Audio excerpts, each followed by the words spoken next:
같이 한번 읽어볼까요? 시작.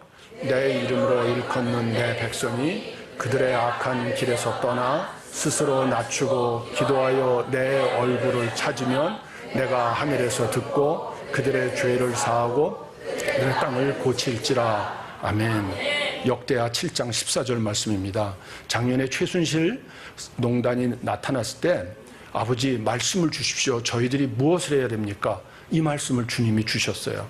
내 이름으로 일컫는 내 백성이 The people who called by my name. 세상 사람들에게 주신 말씀이 아니에요. 믿는 너희들이, 예수 믿는다고 하는 너희들이 책임이 있다고 그러시는 거예요. 어떻게 해야 되느냐? 그들의 악한 길이 아니고 영어 성경으로 보니까 will be humbled. 먼저 스스로 낮추라는 거예요. 우리가 먼저 겸손해야 되는 거예요. 그리고 pray and seek my face. 기도하고 내 얼굴, 내 영광, 예수를 찾으면, 그리고 세 번째가 turn from their wicked ways. 그 악한 길에서 떠날 때 겸손하고 기도해서 주님 영광 구하고 여기 기도하고 집에 가서 악한 길을 떠나야 돼요. 교회에서는 기도 열심히 했는데 집에 가서 똑같이 살아버리면 안 되는 거예요. 그래서 우리 성경은 떠나는 걸 먼저 써놨어요. 한국 사람들이 성격이 엄청 급하잖아요. 결론부터 하자. 그러면 어떻게 하시느냐? 하나님께서 하늘에서 hear, 들으시겠다 그러셨어요. 그리고 forgive their sins, 죄를 용서하시고, 그리고 이 절대 폭풍, 이 땅을 고치게 되실 줄로 믿습니다. 주님이 약속하셨기 때문에 반드시 이렇게 될 줄로 믿습니다. 네, 통일이 되려면 첫 번째는 국가가 능력이 있어야 돼요. 그리고 미중일러 주변 국가가 도와줘야 돼요. 그리고 국민이 의지를 가져야 돼요. 우리 국민 통일 의지 높나요? 안 높나요? 별로 안 높죠. 미중일러는 우리 통일 도와줄 마음이 넘치나요? 안 넘치나요? 그리고 우리는 국가적으로 정치력, 군사력, 경제력, 통일할 능력을 충만히 갖고 있나요? 다 부족하지요. 그러니까 통일 쉽지 않겠죠.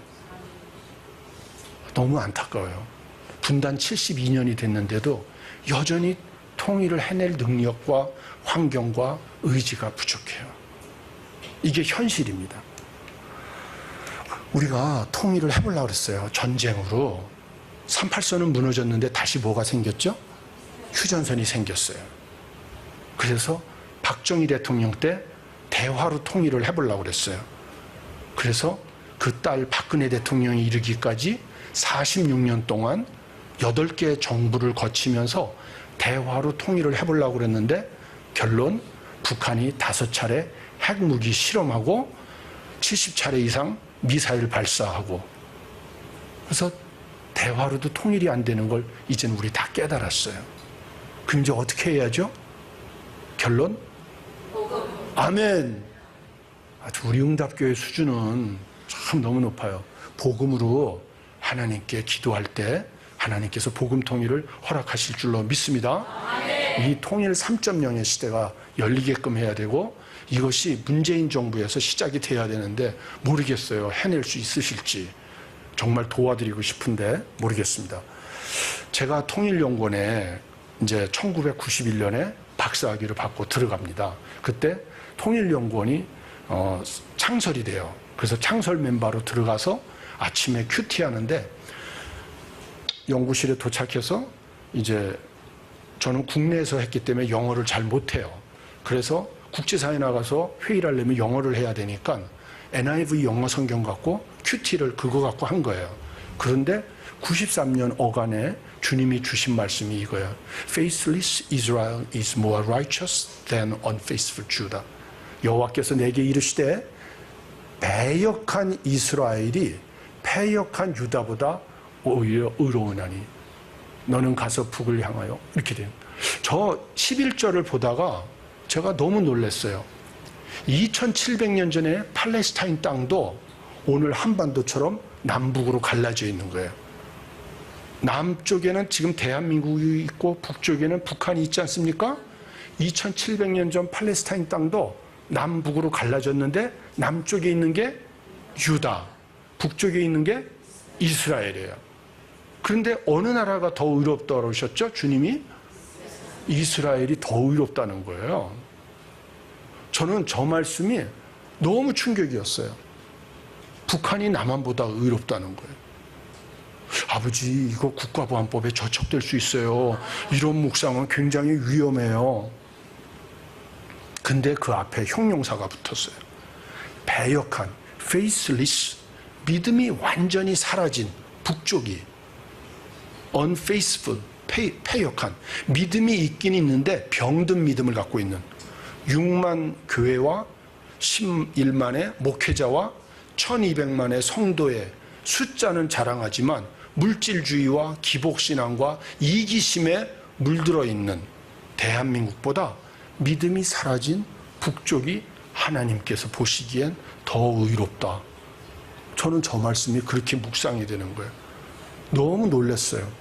아버지, 이렇게 하면 저희들이 어떻게 북한 선교를 합니까? 그랬더니 12절을 잘 봐 그러시는 거예요. 12절을 보니까 너는 가서 북한을 향하여 이르기를 이 말을 선포하여 이르라. 여호와께서 가라사대 배역한 이스라엘아 북한아 돌아오라. 나의 노한 얼굴을 너희에게로 향하지 아니하리라. 나는 긍휼이 있는 자라 너를 한없이 품지 아니하느니라. 여호와의 말이니라. 북녘 동포들에게 복음을 전하라는 거예요. 근데 어떻게 겸손하게 전하라는 거예요. 이 말씀을 쭉 전했어요. 해방 직후에 북한 교회는 어느 정도였느냐? 저 당시에 2천만 명이 한반도에 살았어요. 45년에. 근데 남쪽에 그리스도인이 10만 명이었고 북쪽에 30만 명이었어요. 북한이 더 크리스찬이 많았어요. 그런데 공산주의자들이 탄압하니까 10만 명이 6.25 기간에 월남해요. 한경직 목사님, 최훈 목사님, 한국의 유명하신 원로 목사님들은 이북에서 오신 목사님들이 굉장히 많으세요. 그분들이 10만 명이 내려와서 남쪽에 크리스찬이 20만 명, 북한에 20만 명이 남았어요. 그런데 공산주의 통치 밑에서 첫 번째는 순교 많이 하셨습니다. 두 번째는 김일성이의 외삼촌처럼 타협한 사람들이 있으세요. 강양욱 목사. 세 번째는 죽지도 못하고 타협도 못한 분들이 지하로 숨으셨어요. 그래서 이렇게 세 종류의 분들이 북한 성도들인데, 여기 특별히 지하 성도들이 구루터기 성도로 지금까지 있어요. 저분들을 위해서 여러분들이 기도해 주셔야 돼요. 네. 정말 귀한 분들이 많습니다. 그래서 평양 주민들의 먹거리는 김정은이가 책임지는 게 아니고 평양시 인민위원장이 책임지는 거예요. 그러니까 먹거리가 부족하면 누구를 욕하겠어요? 주민들은 인민위원장을 욕하는 거예요. 6.25 전쟁 이후 북한 전역을 저렇게 200개 자급자족 체제로 만들어 놓은 거예요. 이해가 되세요? 그래서 압박을 한다고 무너지는 게 아니에요. 저게 지금 형제산 구역이 왼쪽에 있는 거는 형제산 구역 그림이거든요. 보이세요? 그 형제산 구역은 동으로 구성이 되어 있는데 저기에 형산리, 철산리 이런 리가 있어요. 평양시 안에 다시 말씀드리면 이 서울시 안에 리가 있는 거예요. 리는 뭐죠? 농촌 마을이에요. 청산리 협동농장이라고 들어보셨죠? 농촌을 의미하는 거예요. 그러니까 평양시 안에 농촌이 있는 거예요. 그래서 저기 리에서 먹거리를 해가지고 저 형제산 구역 인민위원장은 자기 구 안에 있는 사람들을 먹여 살리는 거예요. 그러니까 압박한다고 북한이 무너질 수가 있는 게 아니에요. 북한의 상류계층은 다 원호 가족이에요. 김정은이 죽으면 북한 무너질까요? 잘 생각하셔야 돼요. 이런 시스템을 아셔야 돼요. 너무 안타까워요. 그냥 우리 wishful thinking, 우리가 그냥 생각하고 싶은 대로 북한을 막 보니까 오판을 하는 거예요. 우리는 자유로 세계 유례없는 경제발전과 민주화를 동시에 이룬 대단한 나라가 되었어요. 그런데 행복하진 않아요. 북한은 평등으로 결론 세계에 유례 없이 실패한 나라가 됐어요. 우리 사회에는 조금 더 더불어 살려고 하는 게 많이 필요해요. 북한은 말할 수 없이 자유가 들어가야 되고 남북한이 모두 바뀌어야 되는데 남북한이 연결될 수 있는 건 자유와 평등으로 연결되는 게 아니고 오직 예수 그리스도의 십자가 사랑으로. 북한 동포의 마음을 바꿀 수 있는 건 자유를 줘서 바꾸는 게 아니고 예수 그리스도의 절대 아가페 사랑으로 저들을 섬겨줄 때 저들이 돌아올 수 있어요. 그 길밖에 없어요. 그런데 주님이 97년에 IMF가 터졌어요. 그리고 지하철에서 평생 처음으로 성경을 읽으라고 그러시는 거예요. 두 번 다시 지하철에서 주님이 그런 말씀 주신 적이 없는데 집에 와서 예레미야를 다시 읽었어요. 하나님이 1인당 GNP 68불짜리인 대한민국을 10,000불을 돌파하게 해주셨는데 하나님을 위해서, 하나님 나라 위해서 그 물질을 쓰는 게 아니라 육신의 정욕. 옛날에 1997년 그 무렵에 묻지마 관광이라는 게 있었어요. 신사동 앞에 버스를 갖다 대면 아줌마들 타고 아저씨들 타요. 근데 부부가 아니에요. 그래가지고 일영, 장흥, 서울 외곽에 놀러가. 그래가지고 거기서 서로 이름 안 묻는 거예요. 신나게 놀고 다시 데려다 줘, 신사역 앞에. 그러면 거기서 러브 호텔 들어가서 그리고 새벽 2, 3시에 나와요. 저거 터졌을 때 그렇죠. 그래서 춘천에서 저도 여기 서울에 올 때 절대 길을 잃을 수가 없어요. 근데 어느 날 도로공사를 했나 봐요. 제 차가 그 청평 뒷길로 들어가는 거예요. 산속으로. 그래서 이거 뭐죠? 아버지 돌아갈까요? 그랬는데 그냥 제 마음에 계속 가라는 마음을 주시는 거예요. 쭉 가는데 그 뒷산 쪽으로 한 번도 안 가봤어요. 식당, 러브호텔, 식당, 러브호텔, 러브호텔, 러브호텔. 그 뒤가 몽땅 러브호텔이요. 니네 나라가 지금 얼마나 병들어 있는지 넌 맨날 앞길로만 다니까 못 봤지. 이게 현실이야 이놈아. 내가 준 메시지를 왜 똑바로 안 전해. 정말 회개했어요. 양평으로 나올 때까지 계속 그런. 이 나라가 완전히 음란에 미친 거예요. 주님 말씀이 내 자녀들이 나를 버리고 명문대학 가기 위해서 주일 성수 안 해도 된다는 거예요. 그러니까 명문대학 간 다음에 걔들이 교회를 왜 나가요? 그리고 배불리 먹였는데 너희들이 하는 짓이라는 건 창기의 집에 룸살롱에 허다히 모인다 이거예요. 그리고 자기 아내 사랑하지 않고 수말같이 이웃의 아내를 따르며 어떻게 한다고요? 소리 지른다는 거예요.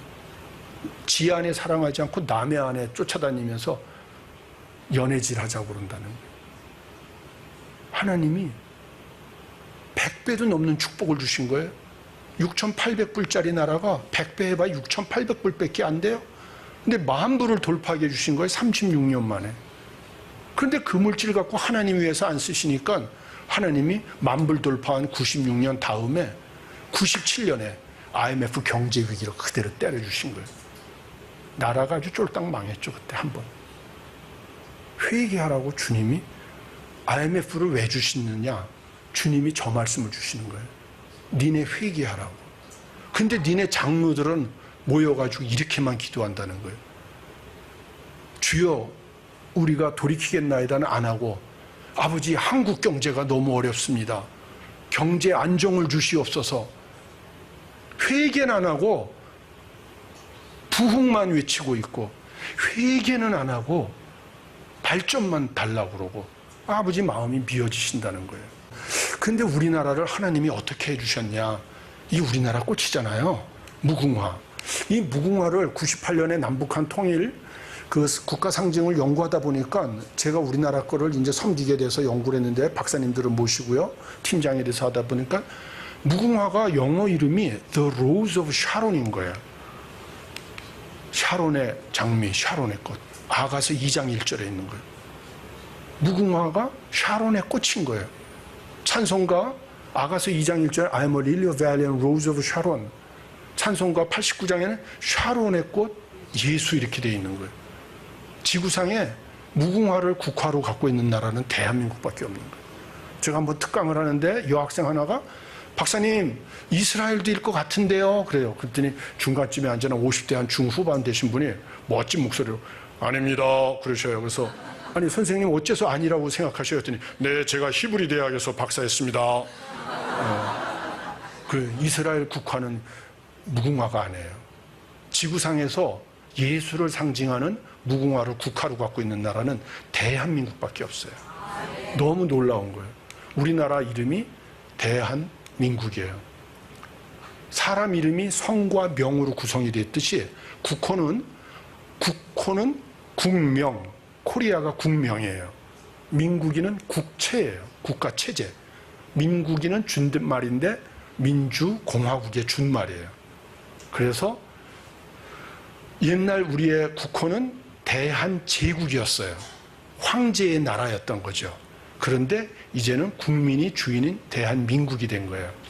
어디 가서 이 특강을 하는데 제가 대한이 민국이 이랬더니 만세는 어디 갔어요? 그러더라고요. 그래서 텔레비전을 참 열심히 하는 삼동이 그 만세는 국호가 아니고 영원하라 이런 뜻이죠. 대한, Korea of Republic, Republic of Korea. 저 뜻이 뭐예요? 큰 데에 하는 뭔지 모르겠고 백성민 나라국. 근데 시인 김지하가 우랄 알타이 여족 국가들을 방문하고 저 한의 뜻이 뭔지를 찾고 참 놀랐어요.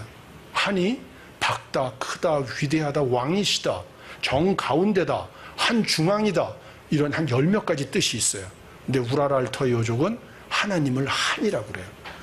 그러니까 우리의 국호는 뜻이 크신 하나님의 백성들의 나라. 너무 놀라운 뜻이죠. 애국가예요. 하나님께서 보호하시고 도우시사 우리나라 만세. 보호가 아니고 보호하시고 도우시사. 무궁화. 예수 그리스도가 삼천리에 화려하게 꼽힌 나라. 그래서 크신 하나님의 사람들은 크신 하나님으로 길이 보존하세요. 1905년 제가 어제 그저께는 감리교 교회 가서 특강을 했는데 이게 1905년 평안북도 선천에서 나온 감리교 찬송가를 찬미가라고 그랬어요. 감리교인들은 찬미가에는 이 애국가가 찬송가로 들어가 있어요. 이거는 원래 찬송가였어요. 그랬다가 나라가 망하고 나서 우리가 같이 불러요. 저거 가사는 하반부는 1898년에 독립신문에서 애국가를 공모했는데 36개가 들어왔는데 그중에 배제학당 학생들이 제안했던 애국가 무궁화 노래인데 그 무궁화 노래에서 하반절에서 따온 거예요. 무궁화 삼천리. 그럼 앞에 거는 누가 만들었느냐? 도산 안창호 선생이 이사장으로 계시고 윤치호 선생이 교장으로 계셨던 평양 대성학교 월요 조회 때 부르던 노래예요. 그래서 합쳐져서 저 애국가 가사가 된 거예요. 그리고 옛날에 곡조가 없었어요. 그래서 올드 랭자인에 전부여 의지 없어서 그 곡조에 맞춰서 부르던 거예요. 그런데 안익태 선생이 1932년에 샌프란시스코 가서 한인회에 참석했는데 애국가를 저걸 부르는데 올드 랭자인 이별가 장송곡에 맞춰서 애국가를 부르니까 마음이 아파서 작곡을 한 거예요. 그래서 작곡을 했는데 저 상반절은 1932년에 작곡이 돼요. 근데 하반절은 작곡이 안 되는 거예요. 근데 35년에 오스트리아 헝가리 지역을 여행하면서 매일 아침마다 큐티 하는데 10월쯤에 헝가리에서 새벽 기도하다가 하나님이 영감을 주셔서 무궁화 삼천리, 무궁화 삼천리 그 뒤에 곡조를 하나님 성령님이 주신 거예요. 그래서 저 애국가가 작곡이 되고 나서 안익태 선생은 서울 숭실대학 평양 숭실학교 출신인데 크리스찬이에요. 애국가는 성신님이 작곡하신 겁니다. 이렇게 재미교포 신문에다가 칼럼을 쓰셨어요. 그래서 1935년에 애국가가 작곡이 됩니다. 재작년이 작곡 70주년이 되는 해였어요. 80주년. 네. 그래서 이거는 찬송가예요, 사실은. 우리나라 국호, 국가, 이걸 다 만든 것은 상해 임시정부에서 만든 건데, 그 다음에 최종적으로 다시 확정이 된 건 재헌의회에서 확정이 돼요. 지금 이것은 1948년 5월 31일 오후 2시에 저기 계단에 앉아 있는 아이들이 창덕여중 아이들인데 애국가를 부르고 앉았어요. 아이들이 아니죠. 할머니들이시죠. 네, 죄송합니다. 네, 저 창덕여중 학생들이 지금 애국가를 부르고 앉았는데 저 서 계신 분이 이승만 박사님이세요. 임시의장. 지금 이렇게 얘기하셔요. 대한민국 독립공화국을 일본 제국주의로부터 해방시켜 주신 하나님께 감사와 영광을 올려드립니다. 동의하십니까? 이게 우리나라 공식문의 첫 번째 스테이트먼트예요. 왜 제가 이거 확신하냐면 이 강의를 제가 국회 신우에 가서 특강을 했어요. 근데 강의를 하는데 중반쯤에 앉아있는 분이 갑작스레 눈가가 빨개지면서 울려고 그래요. 그래서 제가 오늘 강의 엄청 잘했구나. 끝나고 나는데 그 형제가 왔어요. 아까 왜 그러셨어요? 그랬더니 오늘 박사님 강의한 내용이 제가 찾은 겁니다. 네? 제가 1973년에 국회 속기사가 됐어요. 그런데 너무 여야가 맨날 국회에서 싸움질만 하니까 우리 초기의 국회의원들은 그때도 이렇게 싸움질만 했을까? 그래서 자기는 속기록을 다 볼 수 있는 권한이 있으니까 제일 첫 번째 속기록은 도대체 뭔 얘기를 했을까? 가서 찾아봤다는 거예요. 근데 대한민국의 국회, 아직 정부는 안 만들어졌을 때요. 국회만 먼저 만들어졌는데 첫 번째 스테이트먼트, 그 기사, 그 뭐라 그래야 되나? 발언이 하나님께 감사와 영광을 이승만 박사가 돌린 게 첫 번째 발언인 거예요. 그리고 나서 동의하십니까? 묻는 거예요. 그러니까 동의합니다. 근데 재헌 의원이 198명이 있었어요. 2명이 제주도 4.3 사태 때문에 못 뽑힌 거예요. 그리고 크리스찬은 48명밖에 안 돼요. 150명은 넌 크리스찬이에요. 넌 크리스찬 뜻 다 아시죠? 너는 조만간 그리스도인이 될 사람? 아니에요? 네. 뭐 그런 뜻이잖아요. 네. 그래서 그분들한테 동의하시냐 그러니까 다 동의한다. 지금 같았으면 뭐라 했어요? 종교 편향이요, 내려오셔, 무슨 헛소리요, 막 그랬을 거예요. 근데 그때는 36년 만에 전격적으로 일본 제국주의에서 해방된 건 예수를 믿든 안 믿든 하나님께서 하셨다고 다 느낀 거예요. 그리고 나서 이승만 박사님이 이윤영 의원 나오셔서 대표 기도해 주십시오. 그 이윤영 의원이 감리교 목사님이세요. 조만식 장로님하고 평양에서 나라 만드는 운동하다가 공산주의 탄압에 내려오셔서 대한민국 국회의원이 되신 거예요. 그분이 기도를 하시는데 기도는 핵심이 3가지예요. 198명이 그 자리에 다 일어나서 기도하는 거예요. 저기 이렇게 뾰족뾰족한 게 다 그 명패예요. 첫 번째 기도 제목은 분단된 지 3년 됐는데 조국의 통일을 주옵시고, 두 번째가 국민의 평강을 주시옵시고, 세 번째가 이 대한민국이 세계 평화를 위해서 일하는 나라가 되게 하소서. 아직 나라 만들지도 않았는데 꿈이 세계 평화를 위해서 일하는 나라가 되게 해달라는 거예요. 우리 선배들은 무슨 기도를 했는가? 통일을 기도했고, 국민의 평강을 기도했고, 국민의 행복, 마지막으로 세계 평화를 위해서 일하는 나라가 되게 해달라고 수준이 이렇게 높게 기도했어요. 그 신앙의 선배들이 출범시킨 게 우리의 자랑스러운 조국 대한민국이에요. 오늘 우리는 이 대한민국을 지키다, 만들다 순국하신 분들을 기념하는 날에, 이 마지막 날에 이 시간을 주님 앞에 올려드리고 있는 거예요. 네.